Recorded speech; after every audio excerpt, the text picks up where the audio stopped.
À Jérusalem, nous retrouvons notre correspondant ce matin, Olivier Granilic. Bonjour Olivier, Boker Tov. Et cette nuit, nouvelle nuit de tension, de nouveaux raids israéliens contre des positions du Hamas dans la bande de Gaza. Boker Tov, Ilana. En effet, plusieurs raids ont été effectués contre des cibles du Hamas, de l'organisation terroriste dans la bande de Gaza. Et puis l'armée et les services de sécurité intérieure ont aussi éliminé un terroriste au sein de l'unité maritime spéciale de l'organisation du Hamas.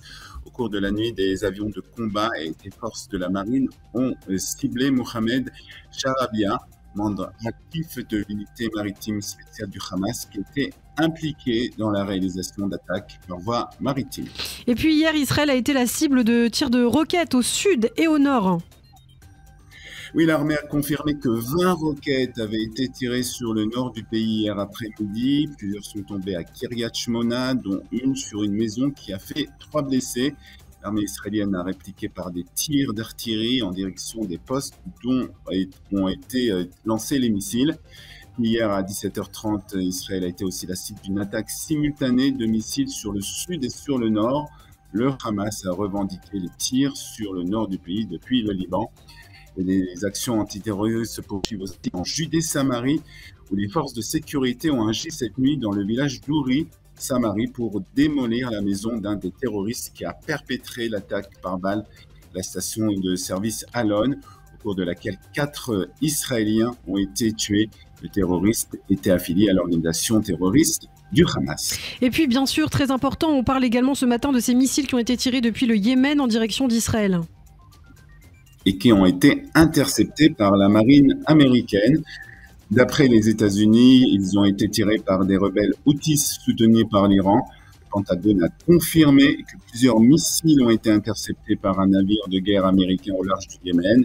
L'hypothèse selon laquelle ces missiles visaient Israël a été confirmée également par Tsahal, qui a indiqué qu'entre 2 et 5 missiles avaient été lancés. Et il y a encore malheureusement beaucoup de personnes israéliennes portées disparues, Olivier.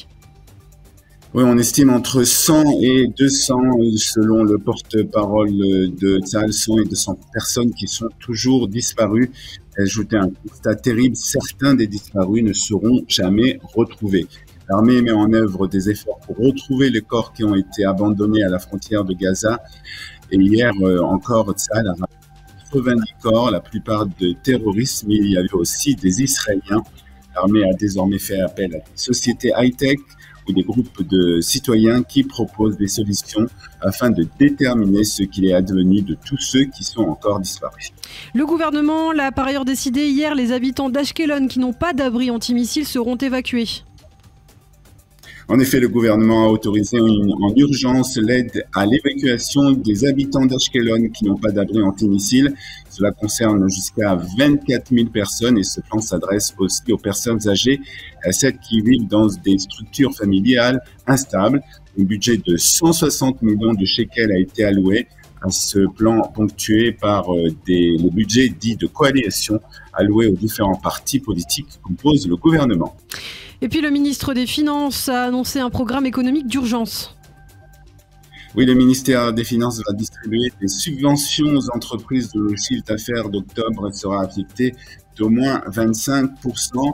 Les entreprises éligibles sont celles dont le chiffre d'affaires annuel est inférieur à 400 millions de shekels par an.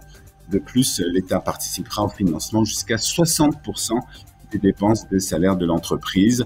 Le ministre des Finances a déclaré que le programme sera immédiatement mis en place pour le mois d'octobre et une réponse élaborée en fonction de l'évaluation de la situation de la guerre sera dispensée.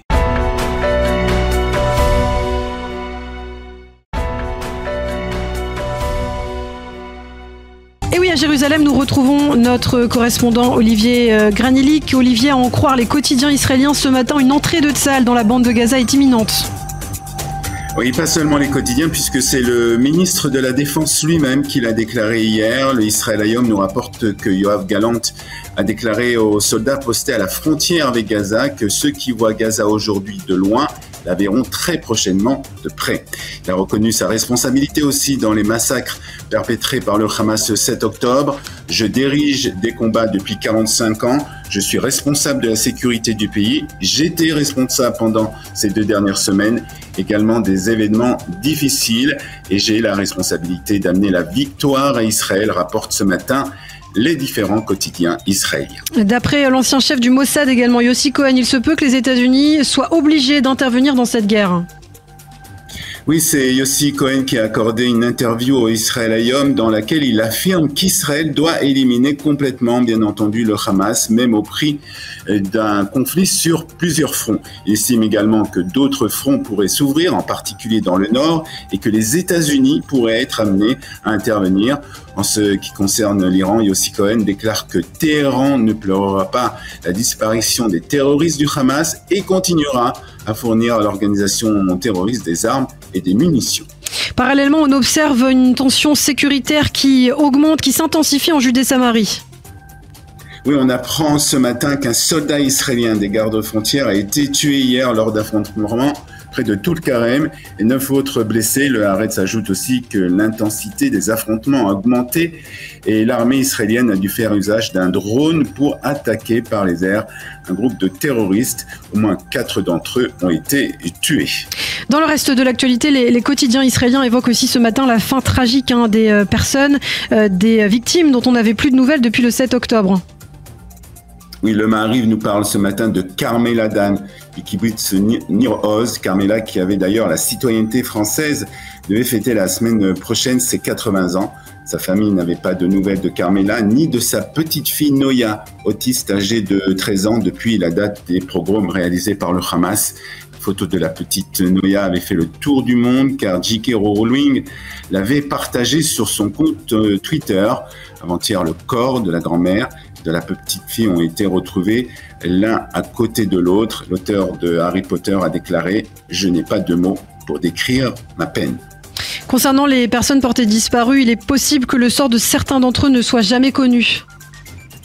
Oui, malgré les ressources considérables investies dans ce domaine comprenant des professionnels, des unités de secours spéciales et des initiatives civiles, l'estimation est qu'il n'y aura pas d'informations concernant tous les disparus, même dans les années à venir. C'est ce qu'on peut lire ce matin dans les colonnes du Israël Hayom. Le porte-parole de Tsahal a annoncé hier la découverte de 90 corps, 90 nouveaux corps, principalement des corps de terroristes, mais des vérifications minutieuses seront effectuées pour déterminer s'il y a des Israéliens parmi eux. Le porte-parole de Tsahal, Olivier, a donné plus d'informations sur le nombre d'otages retenus par les organisations terroristes. Ils sont, selon le porte-parole de l'armée israélienne, 203 à être détenus par le Hamas ou le djihad islamique, parmi eux 20 enfants et entre 10 et 20 personnes âgées. Le Hamas fait usage de la guerre psychologique pour brouiller les pistes et ne livre aucune information. Et en plus, la Croix-Rouge et les organisations internationales dans la bande de Gaza ne font pas leur travail, a déclaré le porte-parole de l'armée israélienne. Et le Premier ministre israélien s'est rendu hier à la frontière avec Gaza pour remonter le moral des troupes. Oui, il était auprès des soldats de Golani. Tout le peuple d'Israël est derrière vous et nous porterons des coups durs à notre ennemi pour atteindre la victoire. En route vers la victoire, a crié Binyamin Netanyahou. Le Premier ministre a aussi parlé avec les soldats, leur a serré la main l'un après l'autre et a constaté leur esprit combatif.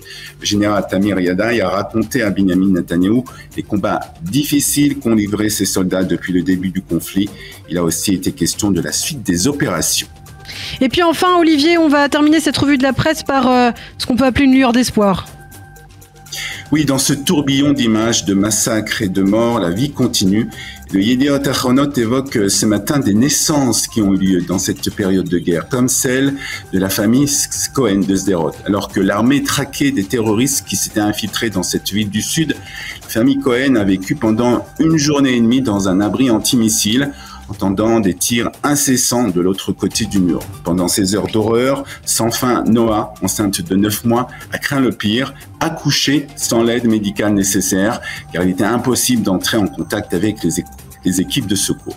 Finalement, une équipe du Magen David Adom est arrivée, conseillant à Noah de rester dans l'abri. Cependant, Noah et son mari ont préféré être évacués vers l'hôpital d'Ashdod. Lorsqu'ils ont quitté Sderot, leur maison à Ashkelon avait été endommagée par une roquette. Ils ont été aussi témoins d'échanges de tirs entre les terroristes et des soldats de Tsahal. Noah a finalement donné naissance à son fils, David Uri, l'hôpital d'Assutan de Ashdod, une victoire de la vie sur la mort.